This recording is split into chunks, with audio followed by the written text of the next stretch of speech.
بسم اللہ الرحمن الرحیم، اللہ اکبر، سبحان اللہ، الحمدللہ، استغفر اللہ، الصلاۃ والسلام علیک یا رسول اللہ صلی اللہ علیہ وآلہ وسلم۔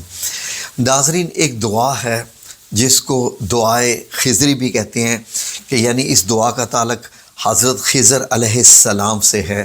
تو ناظرین، بڑی ہی خوبصورت دعا ہے، مجھے یہ دعا بہت پسند ہے۔ اس کے الفاظ اتنے خوبصورت ہیں ناظرین کہ لوگوں کا یہ کہنا ہے، بہت سارے لوگوں نے جنہوں نے اس کا ذکر کیا، وظیفہ کیا، تو ناظرین لوگوں کا یہ کہنا ہے کہ کوئی بھی بندہ کسی بھی قسم کی مشکل میں ہو، بڑی پریشانی میں ہو، دکھوں میں ہو، اور دکھوں سے نکلنے کی کوئی راہ نہ بن پا رہی ہو، تو ناظرین اگر وہ اٹھتے بیٹھتے چلتے پھرتے بڑے آسان الفاظ، یہ چند الفاظ اگر ان کو پکارتا رہے، یاد کر لے، تو ناظرین اللہ رب العزت اس پہ خاص کرم کرتا ہے، بڑا خاص کرم۔ یہ الفاظ دیکھیے، میں آپ کی خدمت میں پیش کر رہا ہوں۔ بیسیکلی اللہ رب العزت، کیونکہ اللہ رب العزت بڑے محبت سے اللہ رب العزت فرماتا ہے کہ میری یہ مخلوق ہے، میں نے پیدا کی ہے، میری یہ مخلوق ہے، میں اس کو جانتا ہوں، میری یہ مخلوق ہے، میں ہی اس کی مدد کرنے والا ہوں، میری یہ مخلوق ہے، میں ہی اس سے محبت کرنے والا ہوں، اور میری یہ مخلوق ہے، میں اس کی تمام حاجات کو پورا کرنے والا ہوں۔ اللہ رب العزت نے قرآن پاک میں جگہ جگہ ایسے الفاظ فرمائے ہیں۔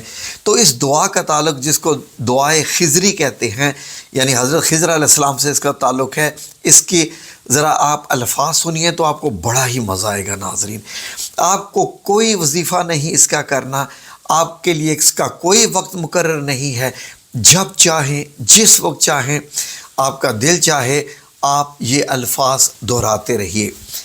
اول آخر درود شریف پڑھ لیجئے تو بہت بہتر ہے، کیونکہ قبولیت کی یقینی ہو جاتی ہے۔ لیکن ناظرین، لوگ اس کو انمول خزانے کے طور پہ تصور کرتے ہیں۔ اولیاء کرام نے اس کو جو نام دیا ہے وہ ہے دعائے خضر کا انمول خزانہ۔ تو ناظرین، یہ دعا کیسے ہے؟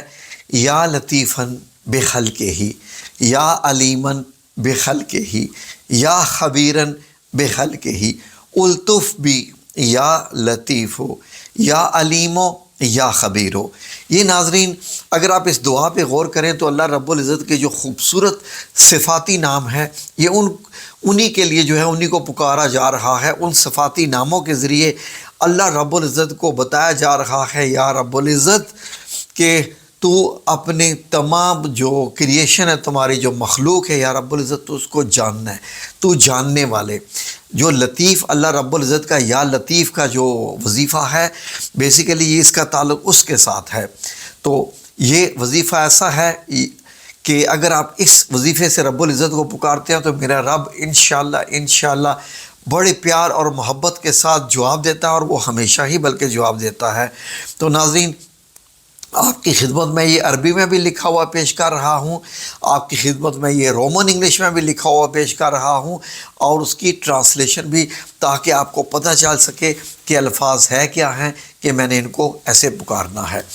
میں صرف مختصراً بتا رہا ہوں، چلتے پھرتے اٹھتے بیٹھتے ان الفاظ کو دہرائیے اور اپنی زندگی کا حصہ بنا لیجئے۔ ٹھیک ہے ناظرین، اس میں باوضو ہونے کی بھی شرط نہیں ہے، آپ یہ الفاظ پکار سکتے ہیں۔ یا لطیفاً بخلقہ، یا علیماً بخلقہ، یا خبیراً بخلقہ، الطف بی یا لطیف، یا علیم، یا خبیر۔